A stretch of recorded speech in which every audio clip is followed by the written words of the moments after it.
Well, you know, when I was a kid, I could do the most amazing things with my Meccano set, and yet I couldn't write my name.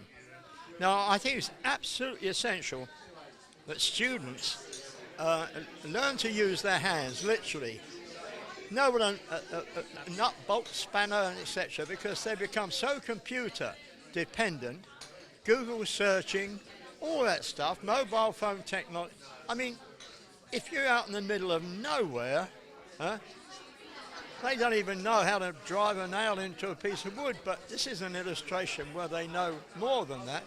They can use their hands and invent or create something, hopefully, which is quicker than that one there. And that's what it's all about. The thing is, what I'm trying to do also is to make people aware that we're all inventors, right? Also, we're all engineers. I mean, during the Second World War, the women did the engineering, literally. Our boys were flying and, you know, dying, and they were back there making aircraft, doing this, that, and the other. But on this event, we have some women involved, and I think it's essential that we highlight them. One of the questions I asked one of the ladies who was running this show was, had they ever heard of Mary Anderson? She said, what?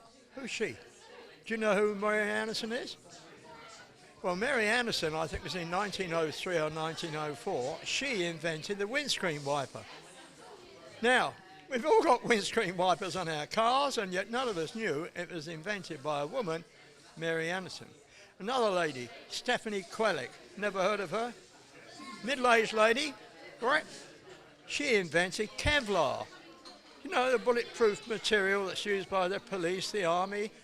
The number of lives that have been saved as a result of Kevlar, and yet nobody knew it was invented by this woman. So we've got to, you know, change the image. You know, engineers are not necessarily oily rags. All right. As I say, when I was a child, I could do the most amazing things with my Meccano set, but I couldn't write my name, but it stays with you all your life, you know. I think it's fun. Let me show you some stuff. Wow. Right? Right. There's a Meccano racing car. And how long, and is this one you built? That's a later one, yeah. But you built it yourself? My colleague did that one. Wow. This is my electric shoe. Yeah. Through this wire. Yeah. That's it. Now, here's one. Look. Look at this. And you made them radio controlled? Yes, yeah. See, it's a radio controlled Range Rover. If you put that up there. Yeah. Okay. Now this is the one that will make you laugh. Okay. I think the most important thing I always say to people is, look, whatever you do, do what gives you a buzz. Life's not just about money. Huh? Who wants to be the richest man in the graveyard? You know, no pockets in a shroud. Huh? You see these guys in their whistles and flutes going off to town in the middle of, you know, about 6:30 in the morning, looking immaculate. They go to the East End of London, right, where they're looking at their watch because there's an important meeting about the staff toilets at 2 o'clock. Then they hack their way back, all the way back from the East End of London.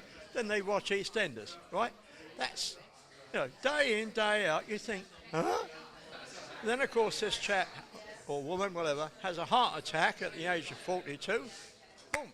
But she left £6.5 million to the cat's home.